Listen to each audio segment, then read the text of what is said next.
Hello, I'm Ted Gunderson. I retired from the FBI in 1979 after more than 27 years service. At the time of my retirement, I was a senior special agent in charge of the FBI Los Angeles Division with more than 700 people under my command and a budget of more than $22.5 million. I recently decided to produce my own radio talk show.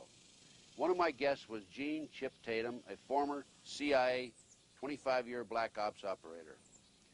At the end of the first show, 2 hours, I decided this man had much more information to furnish than he could furnish in that 2-hour period. I had him back for 13 more shows. I interviewed him for a total of 26 hours. This man has a phenomenal story. I've checked his story out. I can definitely state to you this man is credible, and the information he's furnishing is the truth. Listen and watch. You will be amazed at what you hear.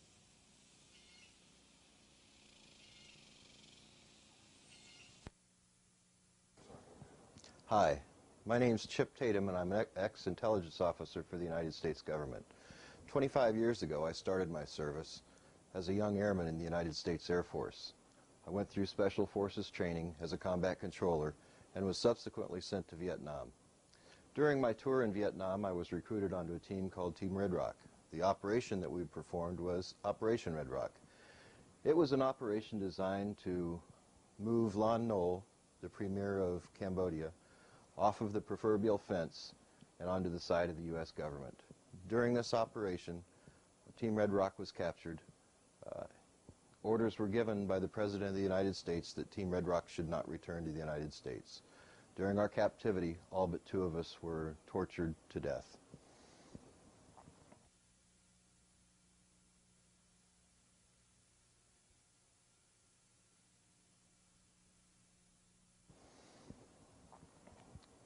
Following Operation Red Rock, I was debriefed by a man out of Saigon. This man came to Clark Air Force Base in the Philippines, where I was being held as a patient, and debriefed me. During the debriefing, he explained to me what happened while we were in captivity and explained the events leading up to the captivity. He explained to me that when Washington decided to order Operation Red Rock, the President ordered that no one can ever know.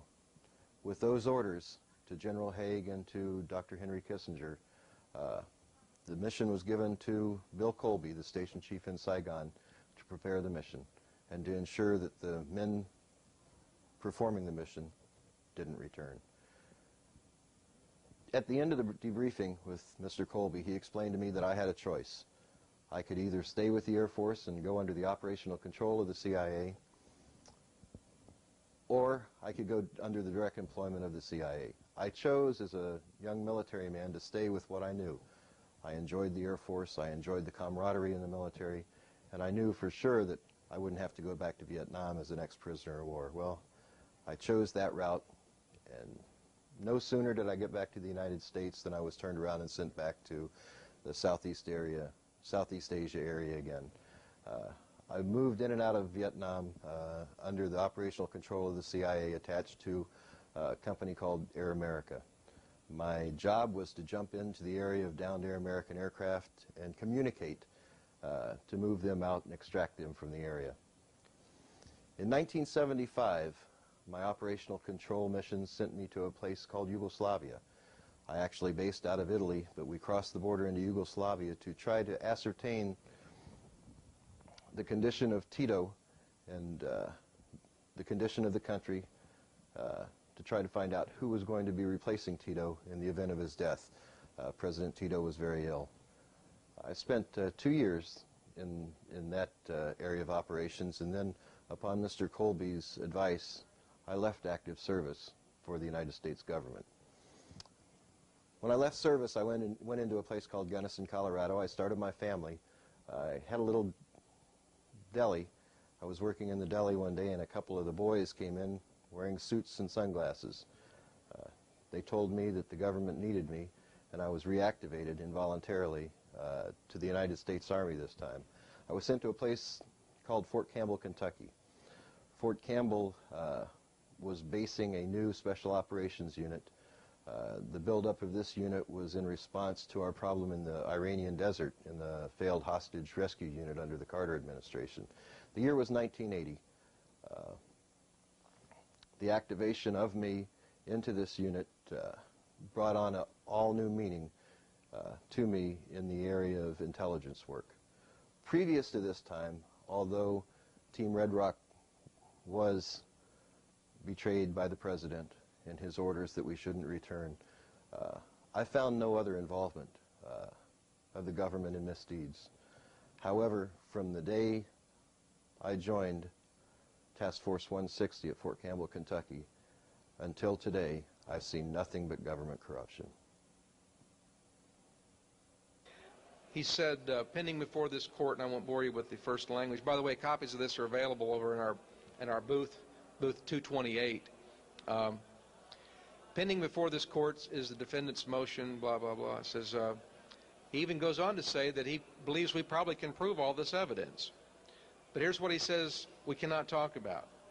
Any reference to the plaintiffs, that's me, plaintiffs' participation in programs, operations, or missions sponsored by the FBI or the CIA or any other agency of the United States government, covert or otherwise, as well as any organization sponsored by or aligned with the U.S. government, specifically including but not limited to any programs, operations, or missions conducted in southwest Arkansas regarding the training of Nicaraguan nationals, the funding and support for any functions involved in the Nicaraguan conflict, and any contact or communications with operatives, officials of the above-named agencies or organizations.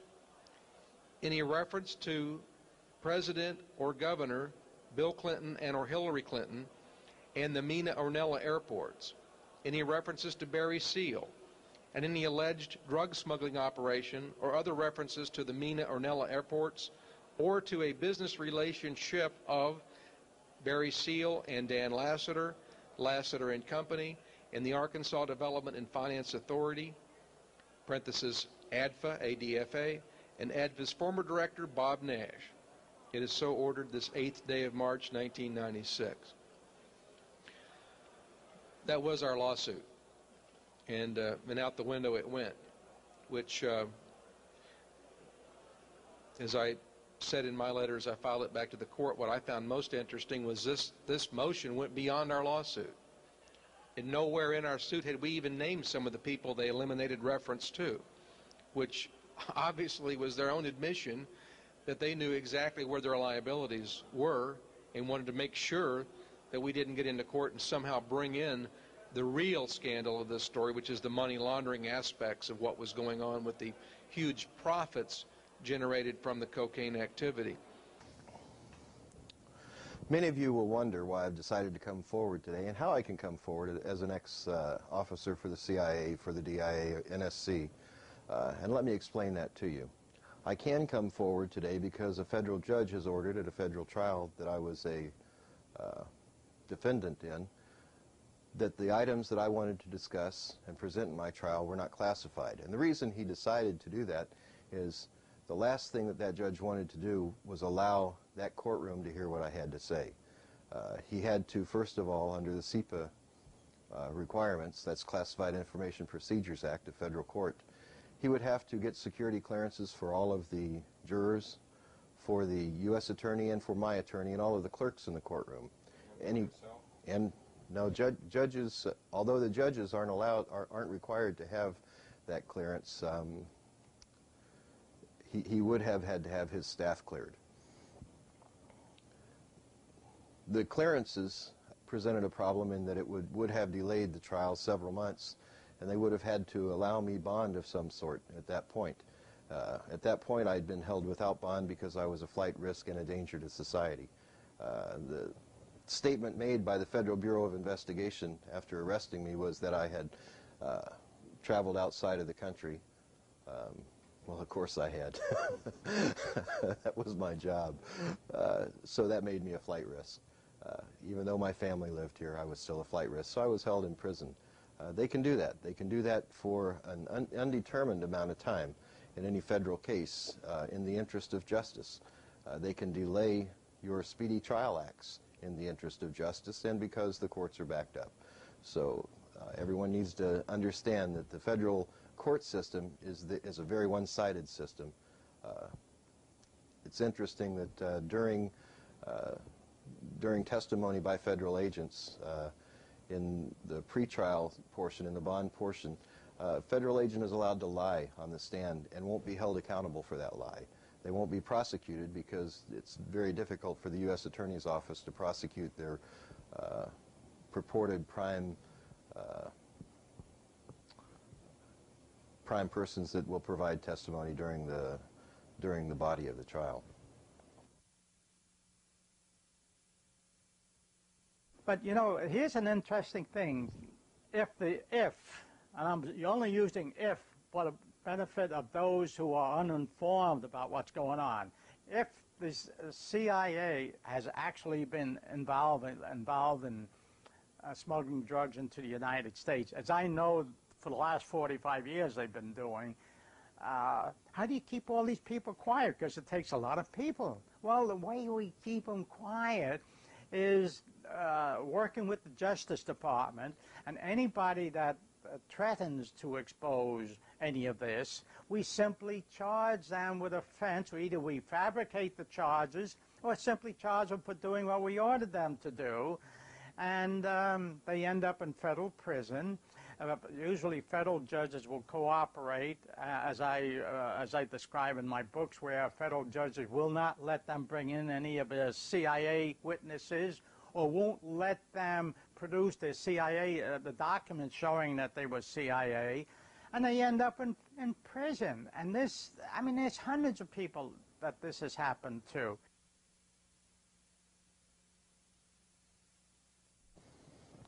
So what I want to do now is I want to talk about an ultra-secret task force, one that was presented to the judge, and the judge said it's not classified, it's not of national security, but it's irrelevant to this, so you can't take the stand in your own defense using any of this. So that allows me to talk to you today without prosecution.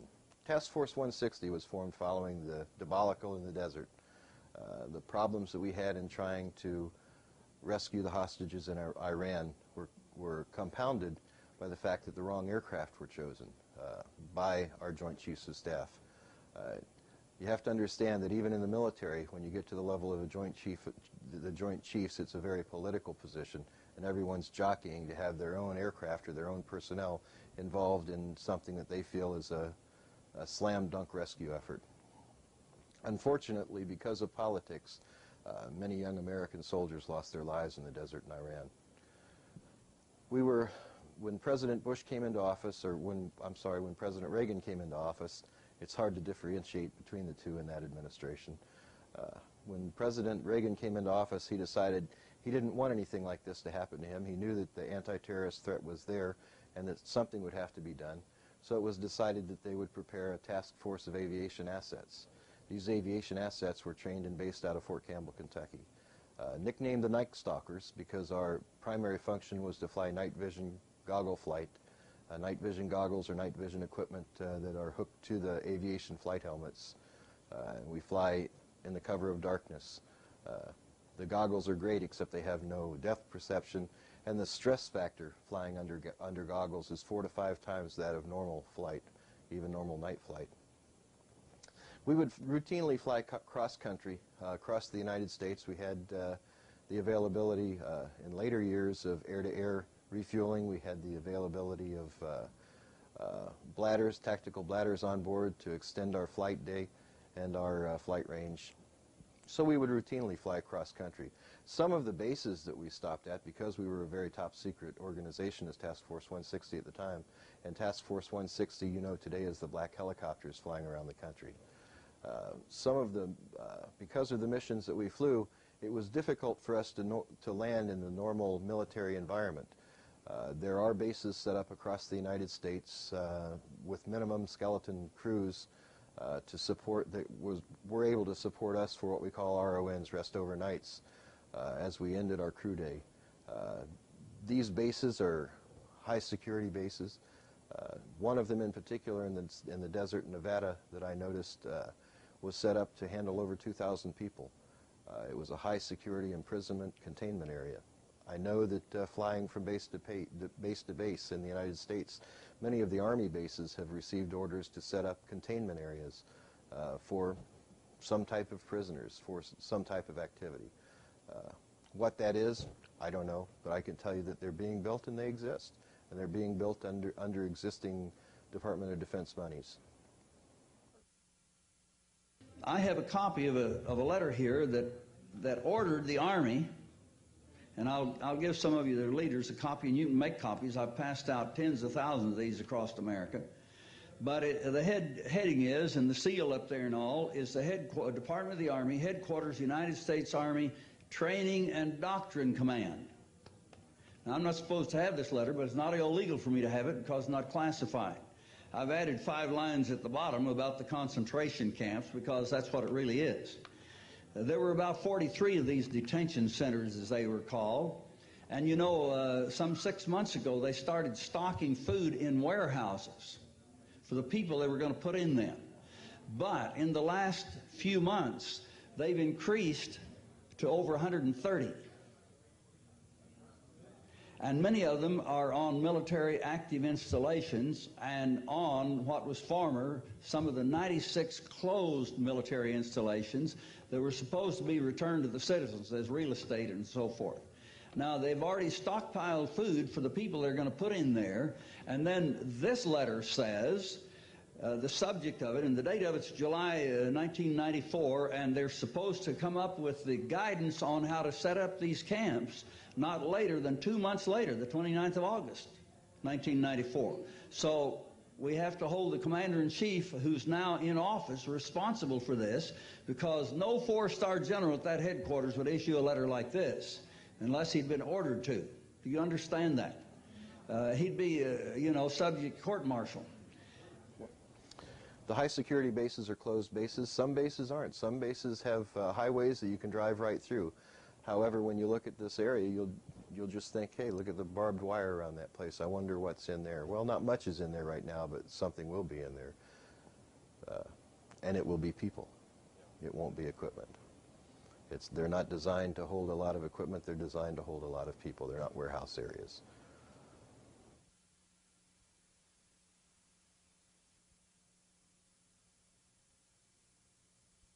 The primary mission of Task Force 160 was to support the anti-terrorism units such as Delta Force, the FBI Special Operation Group. We would provide aviation assets for those assets. On the military side, we would provide aviation assets for special operations, for the SEALs and so forth. However, direct orders and direct functions were controlled by the National Security Council. We didn't fall under the TO&E, which is the equipment. We weren't tasked as members of the military. We were a separate entity altogether. Didn't exist in the military. As a matter of fact, during the Grenada invasion, there's a picture of me from a Louisville newspaper standing on a beach in Grenada with my Hughes 500 with about 70 bullet holes, entry holes into it.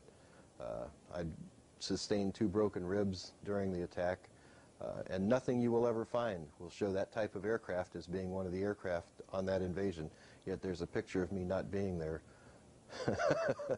on the front of the newspaper. The particular reporter, Jim Malone, who's been trying to trace this and get the Air Force or the Army to own up to it, the Army still contends that doesn't exist. That didn't happen. Yet he's the man who was standing there talking to me on the beach, at the beachhead in Grenada.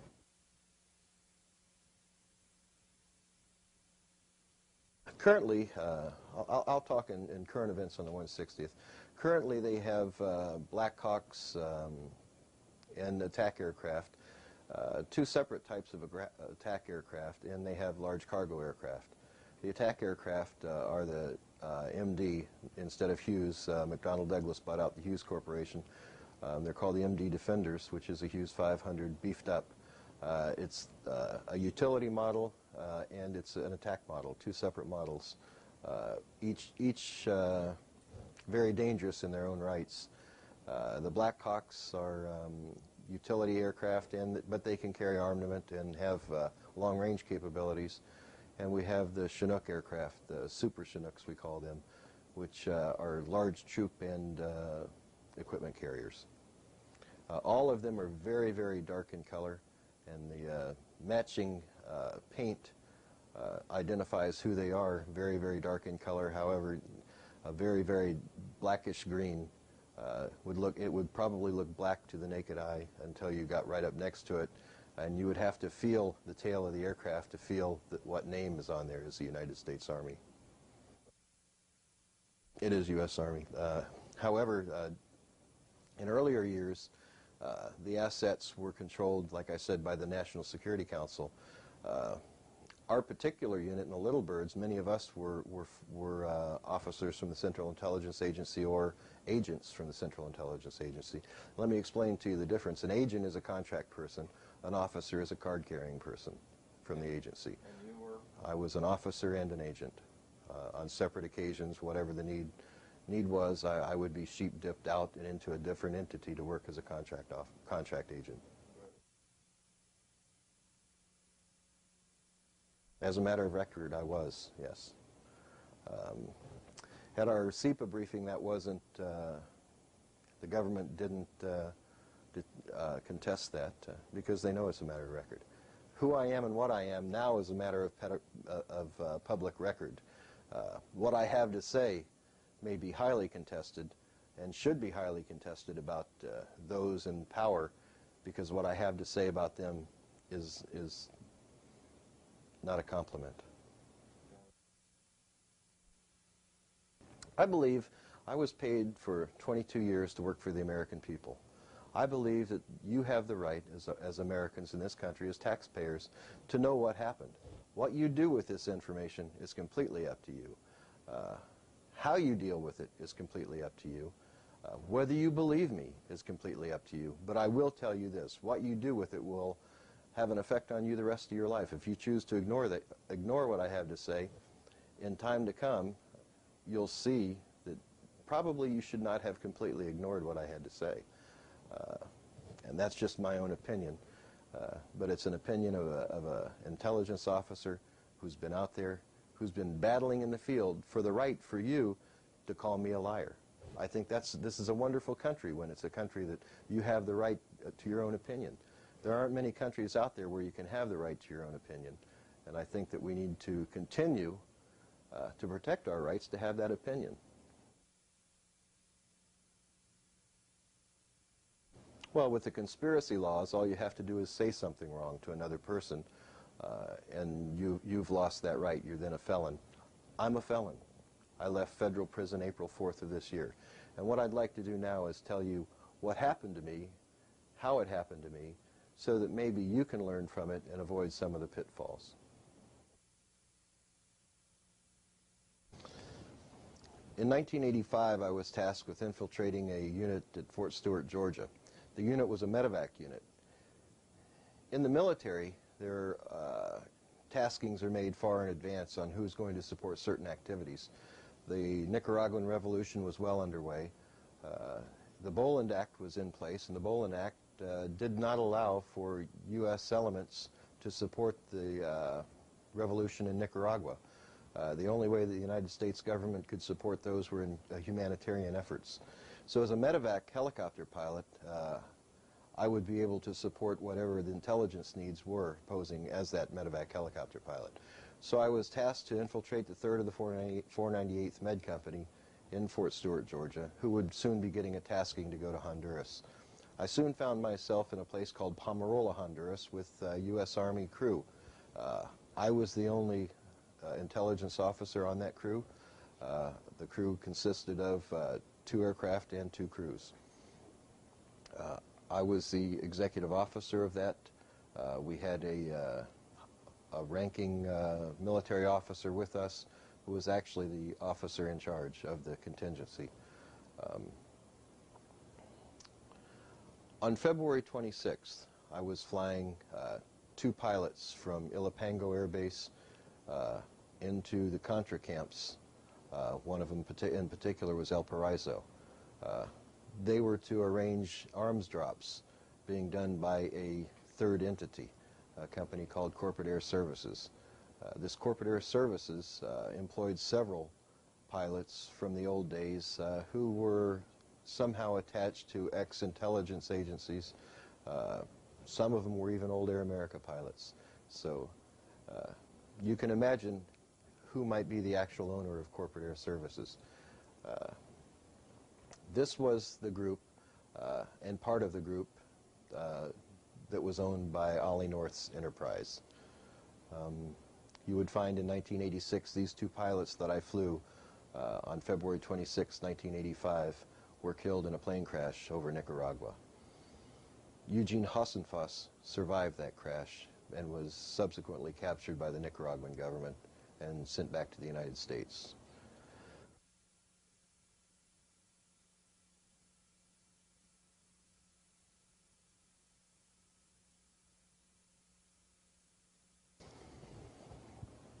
On that day, on February 26, 1985, after picking up Mr. Cooper and Mr. Sawyer, the pilots, from their meeting in El Paraiso, they came out of the meeting and they had a cooler marked vaccine.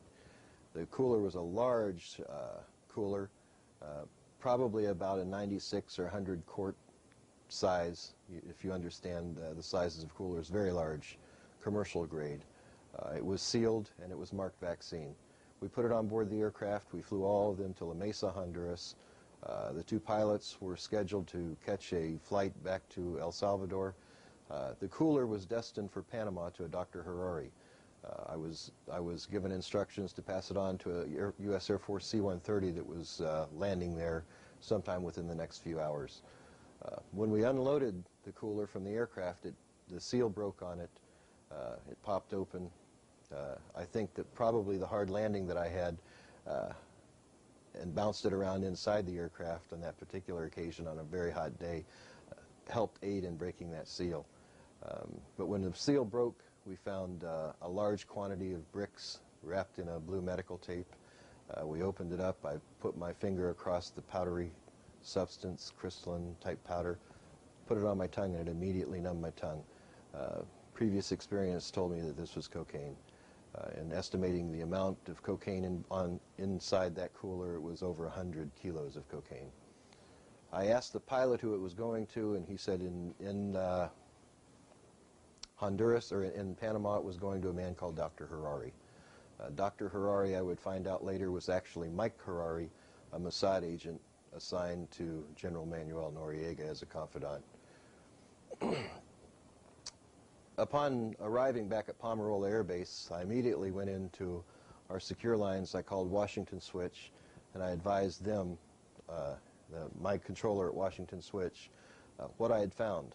My controller, a man codenamed Jake that I'd met in earlier years in Task Force 160, was actually Ollie North.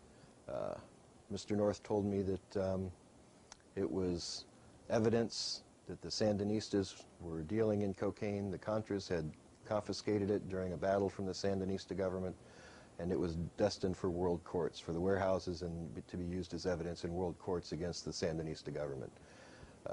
During my time in Honduras, probably 8 tons of medical supplies in a light powder and a crystalline, 2 different substances, were flown by my medical aircraft. Always marked medical supplies of some sort, and normally delivered to waiting C-130s or civilian C-123s or DC-3s in the area of operations. On one particular occasion, following my initial find, I had an engine failure. During the auto-rotation process, the blades on my aircraft had been put into a negative pitch position so that it would not auto-rotate correctly. After landing and having the maintenance officer look at the aircraft, we did survive the landing. It did damage the aircraft. But Mr. Cooper, our maintenance officer, looked at it and said, "It's amazing that you guys survived. These blades are completely negative pitch. They should never have rotated on their own. They should have gone into a counter-rotation and dropped you out of the sky like a Dipsy dumpster." Fortunately, having aviation skills that I have, and that's what I do for a living. I can fly an aircraft under any radar anywhere. That's my forte. That's why I was chosen for this, and that's how I was chosen to be used in the intelligence community throughout my career. Having survived that, we knew that there were some problems. So on the back of our flight plans, I would normally try to cover ourselves and provide insurance for what was going on. My passengers were written on the back of the flight plan after I landed. The cargo that we found on board the aircraft were written on the back of the flight plans after I landed. And anything having to do with the mission that was of interest were written on the back of the flight plans after I landed. This was all done at base operations where the flight plans were filed at Pomarola Air Base in Honduras. During this 3-month period, we collected a number of documents in both flight plans, mission briefs, and mission air evac medical reports that we made these notes on. It's interesting that they aren't just my notes. I did have crew members who can corroborate most of what I have to say. They remember the instance as well. So you developed insurance, in other words? We developed an insurance policy in that manner, and in later years I found that I would have to develop even a greater insurance policy.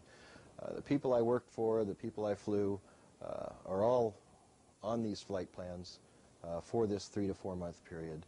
They were filed with base operations, and a very trusted Honduran government official kept those in his chain of custody so that they were protected through the years.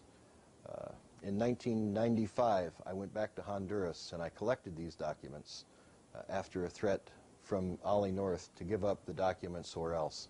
I knew that to give him the documents wasn't going to work. I knew where I'd end up if I gave him the documents. So in lieu of that, I went back to Honduras. I took my wife. We flew into Honduras. We were followed. When we landed in Belize first, I knew that we were being followed at that point.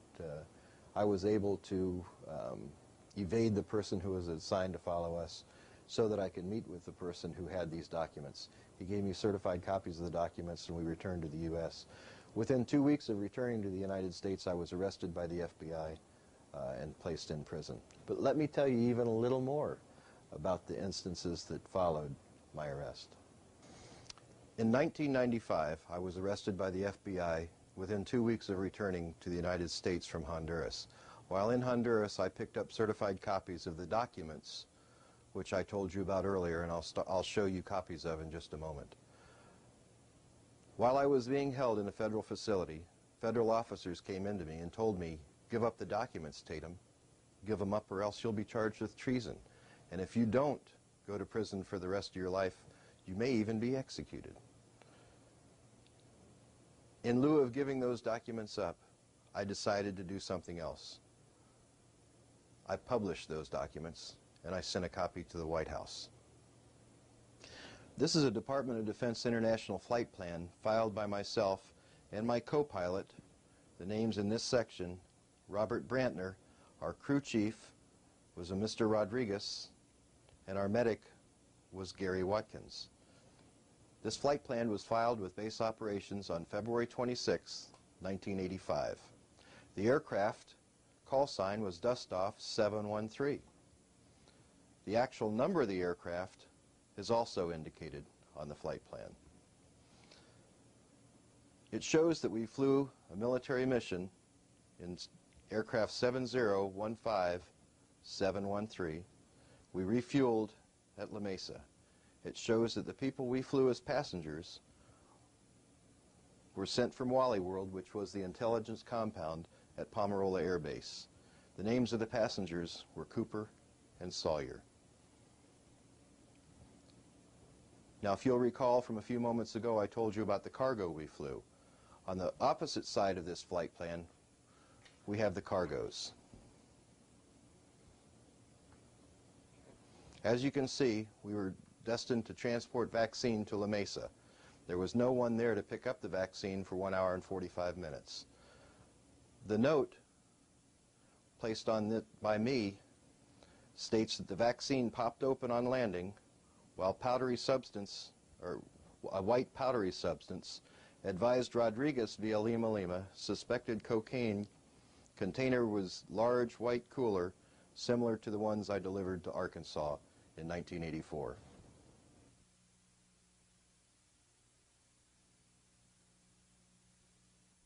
The stamp on it is Copia Certificada, which is a certified copy provided by the Honduran government. This particular government official has the originals in hand and is willing to produce the originals to any world court that is willing to prosecute those who are trafficking in cocaine in their country. This is a flight plan dated 18 March 1985. We flew aircraft 429, which was actually 4016429.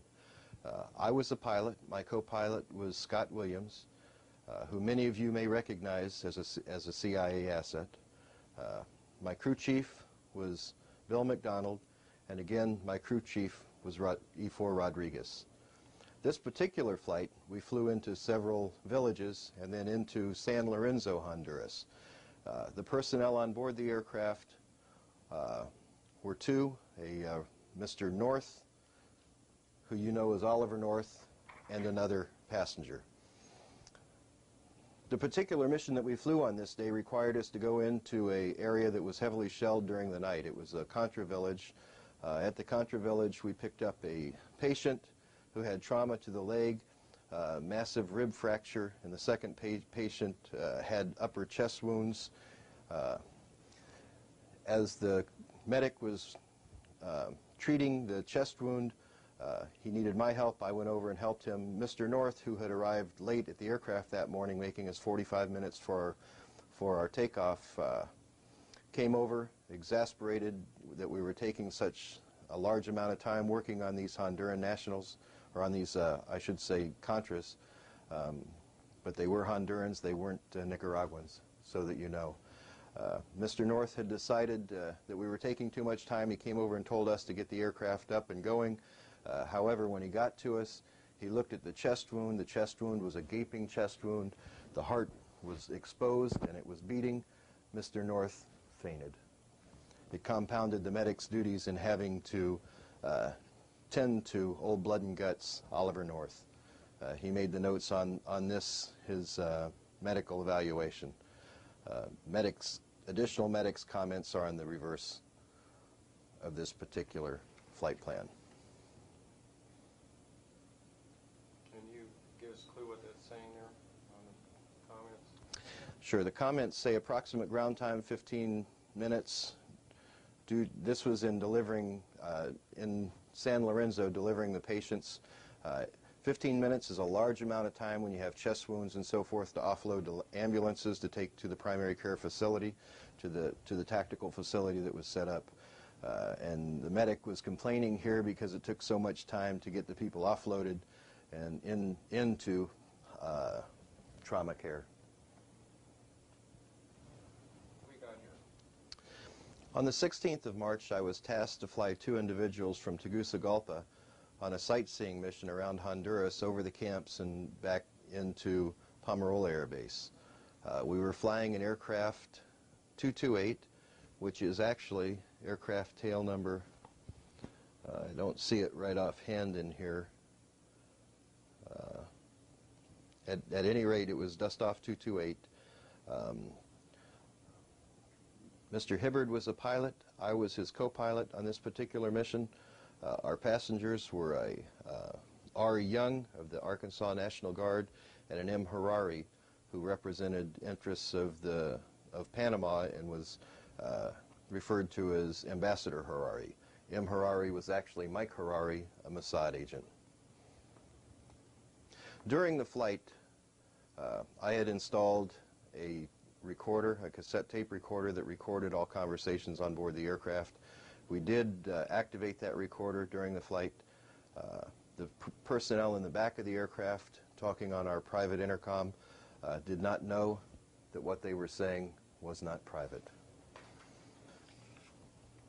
In the conversation between Mr. Harari and Mr. Young, Mr. Young was asking Mr. Harari basically, what's going on here? But he says Arkansas has the capability to manufacture anything in the area of weapons, and if we don't have it, we'll get it. Harari said in return, how about government controls? Well, Young then came in and said, the governor's on top of it, and if the feds get nosy, we hear about it and make a call. Then they're called off. He was looking around the countryside and continued, why the hell would anyone fight for a shithole like this? Harari referred, shaking his head in awe, what we do has nothing to do with preserving a country's integrity. It's just business. And third world countries see their destiny as defeating borders and expanding. The more of this mentality we can produce, the greater our wealth. We train and we arm. That's our job. And in return, we get a product, far more value than money for a gun. We're paid with the product, and we credit top dollar for the product. Still looking confused. Buddy was still looking confused, and Mike continued. Look, one gun and 3,000 rounds of ammo is $1,200. A kilo of product is about $1,000. We credit the Contras $1,500 for every kilo. That's top dollar for a kilo of cocaine down here. It's equivalent to the Americans' Kmart special, buy 4, get 1 free. On our side, we spend $1,200 for a kilo and sell it for $12,000 to $15,000. Now that's a profit center, and the market is much greater for the product than for the weapons. It's just good business sense, understand? Buddy responded with, damn, so you guys promote wars and revolution to provide weapons for drugs. We provide the non-numbered parts to change out, and we all win. Damn, that's good. Harari, the Mossad agent, said in return, it's good when it works, but someone, how do you say, has his hand in the gopher? Buddy responding on the defensive. Well, we get our 10% right off the top, and that's plenty. Goofus can make it go a long way. Harari responded to that. Who is Goofus? Governor Clinton. That's our pet word for him. You know, they call the president POTUS for President of the United States. Well, we call Clinton Goofus for Governor of the United States. He thinks he is anyhow. That's your problem in America, Harari responded. You have no respect for your elected officials. They're more powerful than you think and have ears everywhere. You should heed my words and be loyal to your leaders, especially when speaking to persons like me. Your remarks indicate a weakness, something our intelligence analysts look for. Hell, Mike, everybody knows that Clinton wants that White House and will do anything to get it. That's why I'm here instead of someone else. We know about the cocaine. Hell, I've picked it up before with Lassiter when he was worried about going on to Little Rock Air Base to get it. A new line of conversation ensued, and in this line of conversation, Young said this, answering Harari's question about what's going on in Arkansas. Clinton thinks he's in charge, but he'll only go as far as Casey allows. Me and my staff, we keep the lid on things. You know, complaints about night-flying Arkansas people or private folks. They don't like a lot of commotion, and Mena just isn't the right place for the operation. It keeps us busy at the shredder, if you know what I mean. Dan the man, speaking of Lassiter, he does magic with the money. Between him and Jack Stevens, we don't have to worry a bit about it. Then we got Parks. If there's any problem, he's the man. Finnis oversees our drop zone. Nash, he's just like the boss. Boss's yes man. Personally, I think he's a mistake. And in finishing their conversation, he spoke of a man named Barry Seal. Buddy Young said, Seal and his guys, I like his attitude, and leave the driving to us, he said, quoting one of Seal's good old boys, saying, you like Seal? Mike asked. Buddy returned with, hell, he's the only one I trust. Respect is the word. Do you see much of him? Harari asked. Hell yeah, we test drive Clinton's rides before we send them on, you know. He laughed, grinding his hips, saying, how much coke do you reckon you can make in a week? Harari responded with, one camp can produce 400 keys a week. The others are about half that.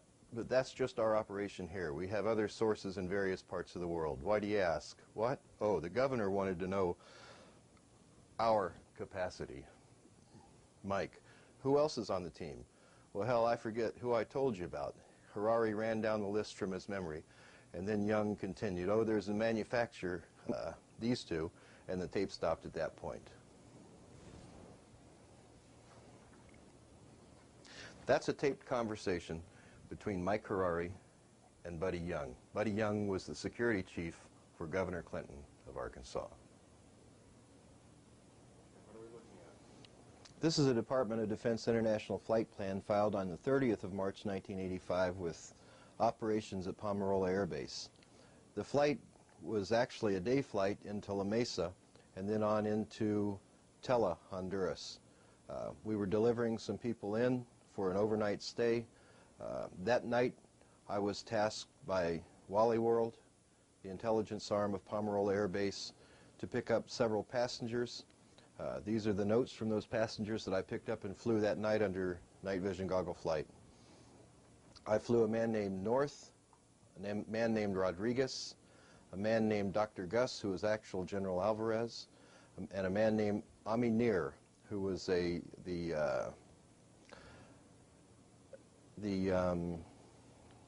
counterterrorism counselor to Shimon Peres of Israel. I flew them into Rus Rus, a camp outside of the main camp where a cocaine kitchen was operating by the Contras. We then went to Santa Ana, another cocaine kitchen in operation by the Contras. North said the following: Vice President Bush was going to take care of Seal and Noriega. They spoke about the meeting in Costa Rica 6 days prior, said Barr had spoken to Bush via SATCOM. The Vice President ordered that Seal and Noriega be taken out. When Barr handed me the phone, Vice President Bush seemed very agitated. He wanted the serial number of Seal's aircraft. He said if we needed to, we may have to take extreme measures. He told me that these men were out of control. This shouldn't be happening, he said. Do you understand? I told him that I did, but I really didn't at that point. This shouldn't be happening, he had repeated. Now it's going into perspective. He wants a hit on Seal and Noriega. It'd be pretty easy, a cooler marked med supplies on Seal's plane, but one like we'd put on Torrijos' aircraft. One in Noriega's plane too. That would take care of the problem. Barr said he'd take care of it, though. I wonder what he'll do. These were my notes on the 30th of March, 1985. I believe today we know exactly what he did to take care of Mr. Seal and Mr. Noriega. Initial conversations in that camp indicated that from Mr. North that Jeb would take care of it with his friends in Colombia. I believe in 1986 Barry Seal was assassinated by 3 Colombians. The documents you've viewed are contained in the Tatum Chronicles. The Tatum Chronicles are available by calling 1-800-201-7892 extension 58. That's 800-201-7892 extension 58. On the 19th of April in La Mesa, Honduras, I was in the back of a CH-47 Chinook helicopter from the 159th Aviation Company and based out of Fort Campbell, Kentucky. They were a supporting element for Task Force 160. I had been tasked by Wally World to deliver some maps to them so that they had terrain maps to get into Rus Rus, the area that we just talked about with the cocaine kitchens. While taxiing in the aircraft, in the rear of the aircraft's main rotor blades meshed together. The aircraft subsequently came apart in flight. Fortunately, we were at a hover. Injuries sustained, no one died in the crash. Several of us sustained back and neck injuries. I received injuries which ended up causing compression fractures in 2 places in my back. This precluded me from flight duties for at least a year. However, because of the problems that resulted in working for the National Security Council, for the military, and for the CIA, who were all 3 my bosses in Honduras, we found that it was necessary for me to leave the restricting environment of the military. There were too many questions asked. As you'll see in the Tatum Chronicles, there are documents in there that talk about medevac flights being made and commanded by other than medevac assets. These were military messages being passed back and forth between Special Operations Command, Readiness Command, and other commands which were involved in the area of operations. So in April of 1986, I was recruited into and accepted the job of working for what is called today an operational subgroup.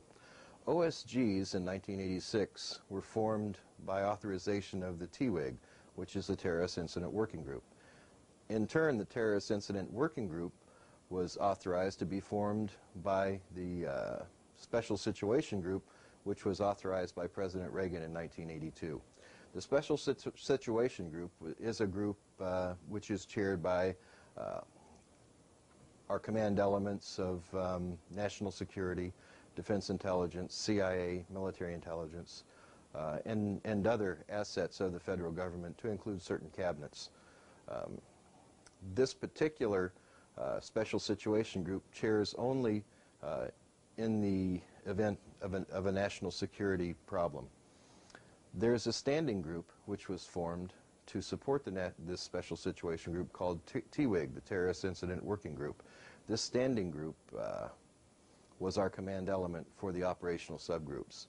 Under the National Security Decision Directive in 1986, we were allowed to employ the assets of civilian and foreign personnel to work with us in the OSGs. As an officer in the OSG, I was primarily tasked to the neutralization section. Neutralization section deals in aligning foreign nationals with the interests of the United States government. Let me give you an example. If you all recall, during the Nicaraguan rebellion, all we wanted Nicaragua to do, the Ortega regime, was to hold free elections. That's the whole purpose, supposedly, of the rebellion that we funded, of the Contras going into rebellious war with the Sandinista government. That was not accomplished. In 1989, it was decided that we'll never win this way. It's a guerrilla war. We all know where guerrilla wars end up. We were in Vietnam in a guerrilla war forever. And that wasn't functioning properly. It wasn't coming into a line. The alignment wasn't being done. It wasn't being accomplished. So it was decided that the OSG neutralization section would neutralize Mr. Ortega into alignment. To neutralize a person, we could do one of three things. We could intimidate them into it, we could coerce them into it, or we could take them out and prepare the next guy to align with our needs. Mr. Ortega, after being visited by an emissary of the United States on several occasions, refused to hold free elections. We decided at that point the refusal was unacceptable. We then sent an OSG member to him. That OSG member explained to Mr. Ortega that you have 2 weeks to announce free elections. If you don't in 2 weeks, we gave him the name of the man who was a very good friend of his and a second cousin that would be terminated, regardless of what you put around him. And we challenged him at that time. Put a battalion of your best soldiers around that man. He's still going to die if you don't hold free elections. 2 weeks later, his cousin died by missile fire. Within 2 weeks, Mr. Ortega announced the free elections for Nicaragua.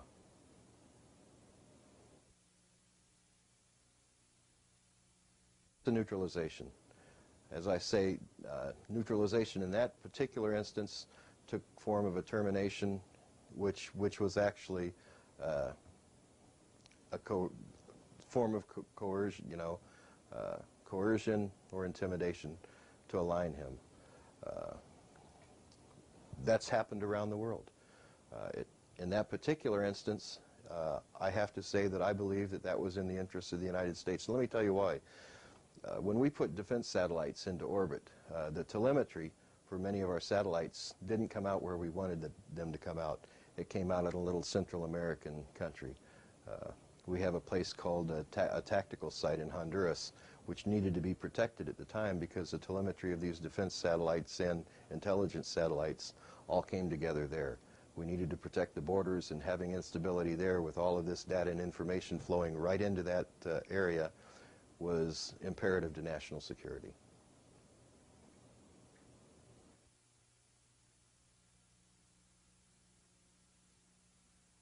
As the OSGs grew, so did our taskings. Not only did they grow, but they changed. Instead of working directly for the United States and in the interest of the United States, we found that the operational subgroups were used on an international basis to provide alignment for other countries, allies. We found that the primary countries that we were supporting were the G7 group of companies that all of you are aware of. And today it's the G7 plus one. I think we've included Russia in that just recently. Any ranking official of these G7 countries could ask for tasking from us. We would recognize that tasking, we would evaluate the tasking, and we would provide support for that tasking, if not direct, indirect support for that tasking. However, any neutralizations that were performed through our section had to be performed by order of a U.S. official. That usually required, if it included intimidation or coercion, it was simply required by a ranking member of our National Security Council. If it went beyond that, it required the signature and authorization of the Executive Office of the United States.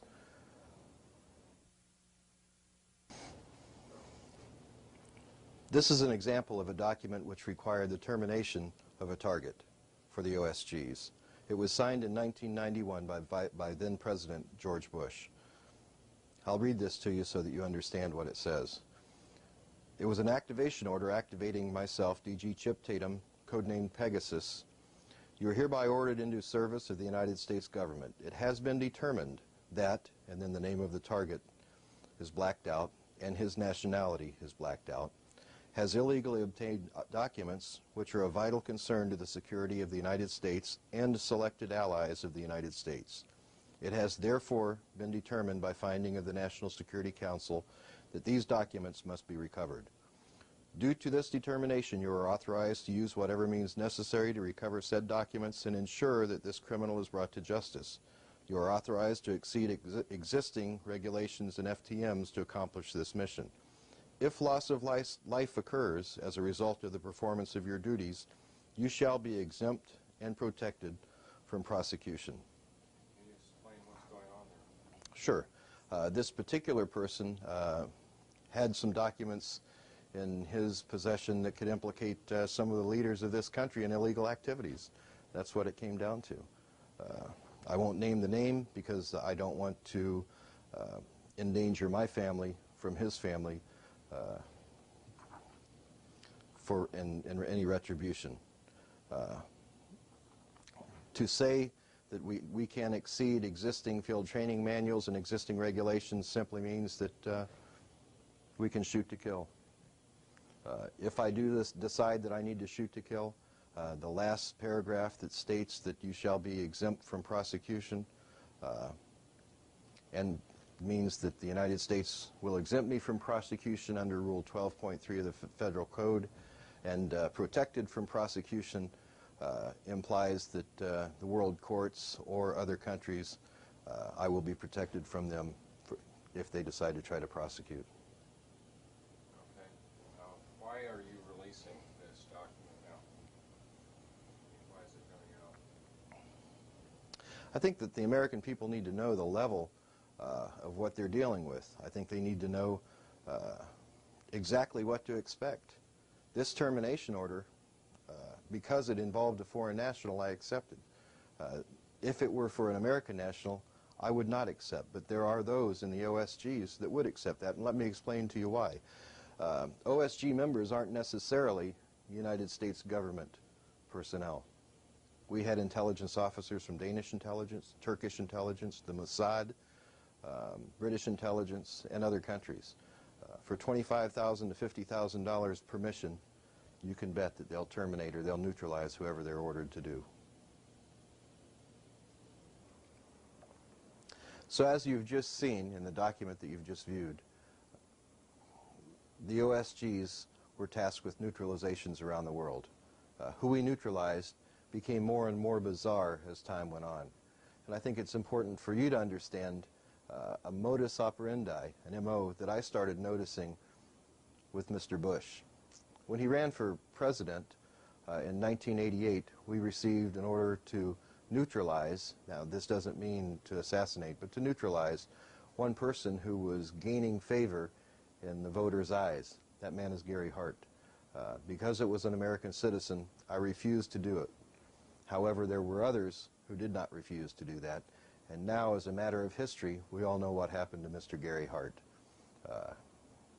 He was effectively neutralized by the OSG providing a woman and taping that rendezvous. It was then given to the media and pushed in the media. Had that happened today, the morality of America has changed to the point that I don't think anything would be done about it. But then it was still a vital issue to America. That's my opinion. You may not agree with that, but it's an opinion that's bolstered by an election that just happened.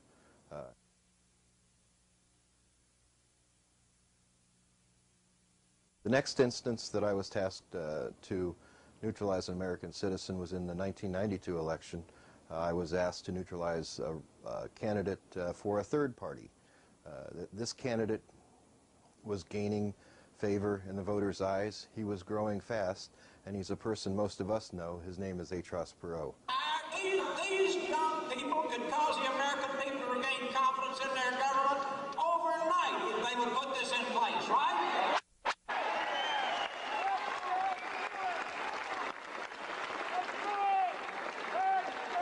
Everybody wants our movement to go away, right?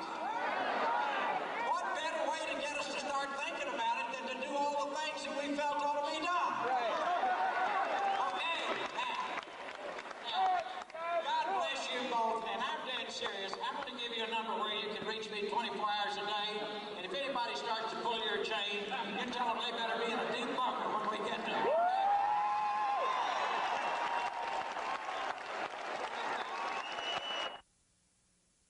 I was told to neutralize Perot in a meeting in early 1992, 1991, and I refused to do that. I told them at that time that I would not, and I'm tired of it, and I gave them a copy of a tape of documents that we had made through the years. When I say we, it's myself and several other intelligence officers. We call this our insurance policy. Those documents were given to my handler at the time. He was instructed to pass it on to Mr. Bush, who had given the order for Mr. Perot's neutralization. No, I don't think so. Had I been tasked with it, I simply would have intimidated him into not running for office. And I believe historically, if we're looking at what happened, that intimidation did take place. I did cause word to be given to him during that election that there was going to be a neutralization attempted and that he needed to be aware of it. He announced, I believe, early in the running that there was threats of blackmail made against him, something to do with his daughter, and he decided to drop out of the running. But then in, I believe, August or September of the election year, he jumped back into the running.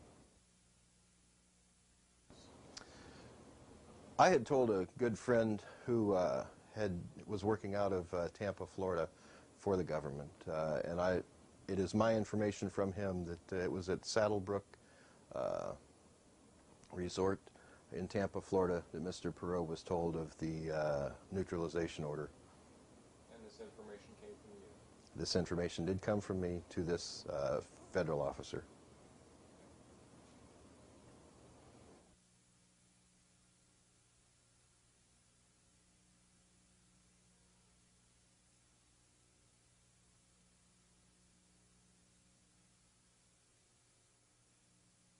As I reflect back now and think about my many years of intelligence service and the things that I had done, the missions that I had been given, and in later years working for the OSGs, I can see a very common thread, and it's a thread, and I'm not easily threatened, but it's a thread tied to a particular word, and that particular word has cropped up more and more in the most recent past by politicians.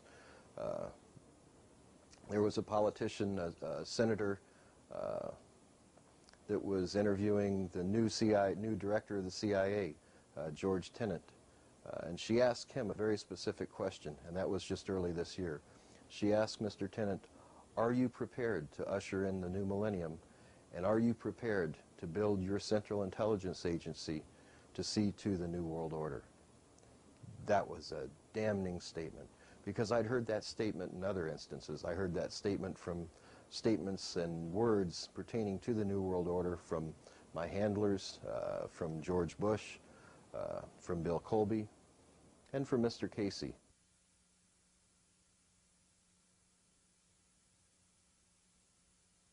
George Bush was one of the highest up that I'm aware of, if not the highest up that I was ever exposed to during the course of my White House Pentagon level mind control victimization. George Bush began with the United Nations. He went on to head our CIA. And then by everything that I witnessed and experienced, it was George Bush who was in control of our country through 3 administrations, because Ronald Reagan answers to George Bush. Then George Bush was in office himself. And after that, Bill Clinton went into office. And I heard Bill Clinton and George Bush once discussing how when the American populace became disillusioned with Republicans in control of our country, bringing us into the New World Order, that Bill Clinton, as a Democrat, would be put into office. And it was also my experience to have witnessed Bill Clinton answering to George Bush. So we certainly aren't blaming everything on George Bush. There's a lot of other players that are named in our book, Transformation of America. But it's very important that people understand who's at the top of this effort so that they know exactly what the problem really is. Now, let me define how anti-government I am not. Because I am not anti-U.S. Constitution. How many of you are totally for our U.S. Constitution? How many of you are totally against those who are trying to do away with our Constitution? How many of you did time in the military, or maybe you're an ex-policeman like me, and have sworn to uphold the Constitution against all enemies over there and over here, foreign and domestic? Okay, I have twice. And I was born in a conservative American family, and my dad was a conservative, and so I guess I'm now an extremist. Why? Because they want to discredit everybody who doesn't want world government. Everyone who won't buy the party line is now an extremist, you see. So we can be labeled, and most of the people who don't know what is going on will buy the lie and turn against those who really know what's going on and who can educate others and help them stop it, perhaps. Now, I can see that everything we were doing from 1986 in the OSGs until I left in 1982, 1992, were designed to align countries into a one-world government. There's no doubt in my mind that that's what we were doing. There's no doubt in my mind that that timetable by the end of 2000 will be accomplished. As a matter of fact, having seen certain time schedules for things to happen, not understanding what it was designed for, I can say that they're ahead of schedule right now. It's our job to deter that, to slow that down, and perhaps by slowing that down, by slowing it down at the very top levels of these group of elite, perhaps we can give us common people the opportunity to come together and decide that there's something better than what they have planned for us in the New World Order. No, I don't think that we have faced as critical a moment in American history since this republic began. And I say that advisedly. You look back over the course of our history, we've had a lot of crises. The great crisis of the Revolution and the Civil War and the Depression and the World Wars, we've been through an awful lot. But our founders predicted time and again that if the final threat ever came to the freedom of America, it would not be because of some external foe or invasion. It would be because somewhere along the way we lost the will, we lost the character, we lost the wherewithal to govern ourselves and retain our freedom. And I think you can see all around you in America today that there are signs that that crisis is upon us.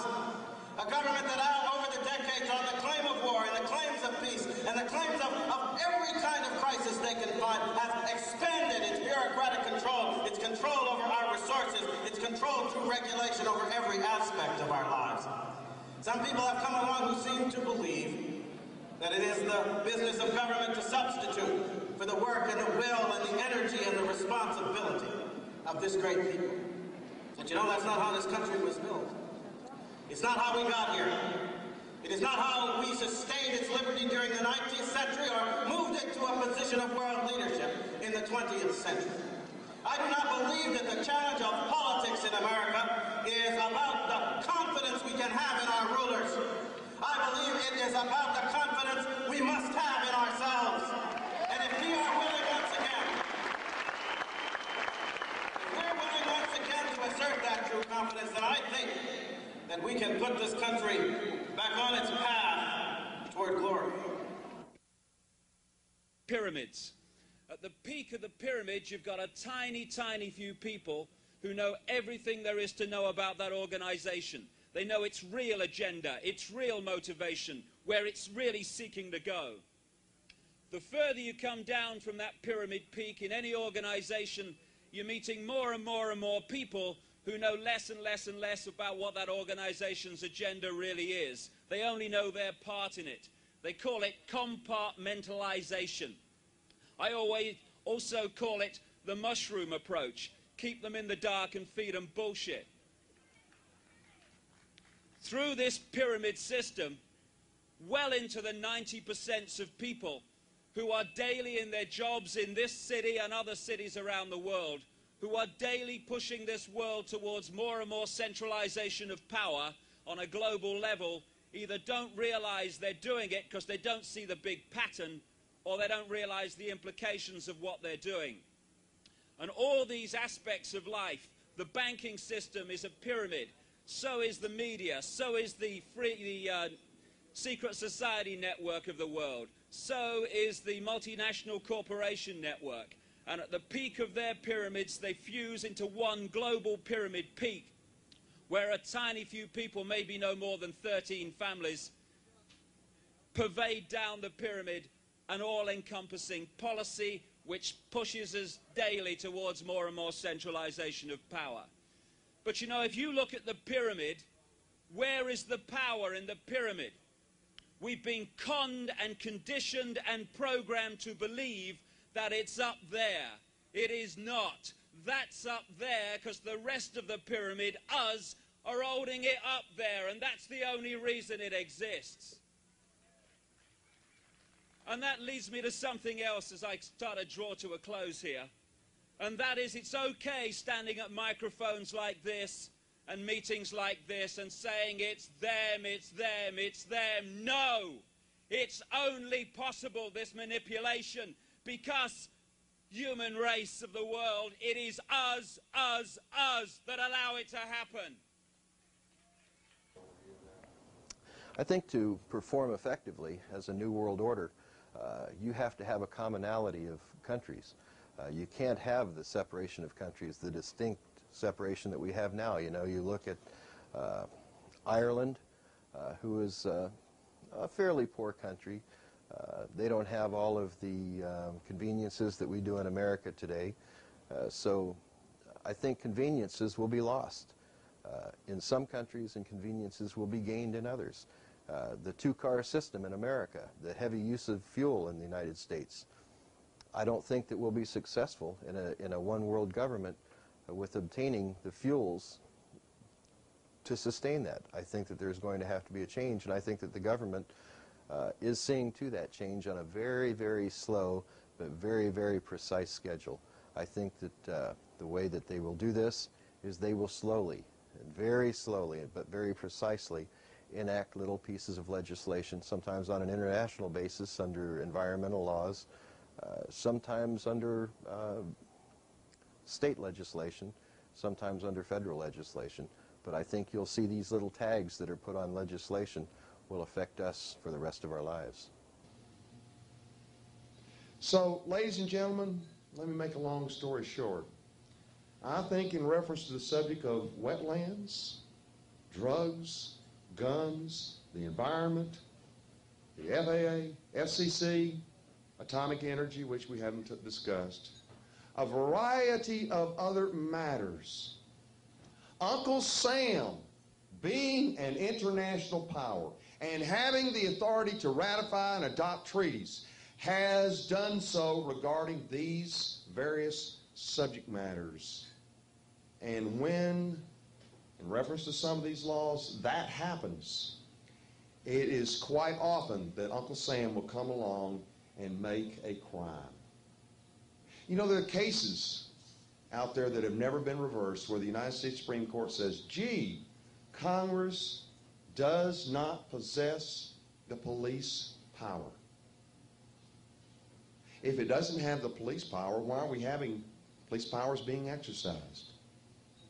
You can bet your bottom dollar that constitutionally, a lot of these crimes could fit where? Within the Constitution. Offenses against the laws of nations.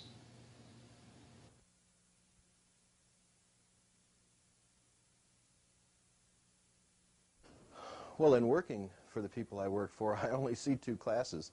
I see the leaders who are the elite, and I say the leaders who are the elite because of the people that we work for. We work for the Rothschilds, the Roosevelts, the superpowers in money around the world.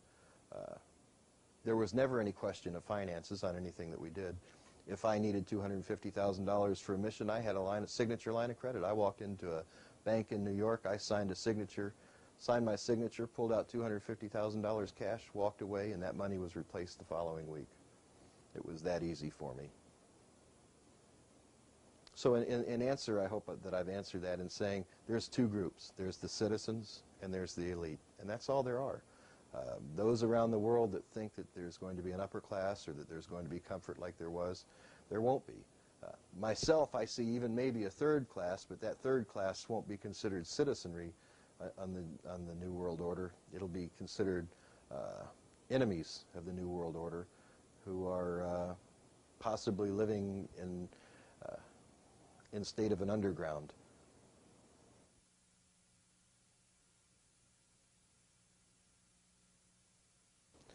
I think in summing up what I'd like to say to all of you who listen to this video and in the media, I'd like to ask one question. Is anybody there?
Dreams would come true.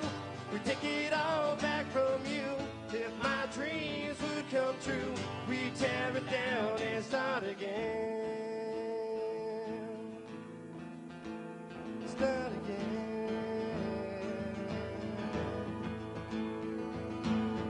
We're sick and tired of how you behave and all the shit that goes down here day after day. Maybe one day you will see we'll take back what is ours and then destroy the hell you bastards made. If my dreams would come true, we'd take it all back from you. If my dreams would come true, we'd tear it down and start start again. My dreams would come true. We'd take it all back from you. If my dreams could come true, we'd tear it down and start again.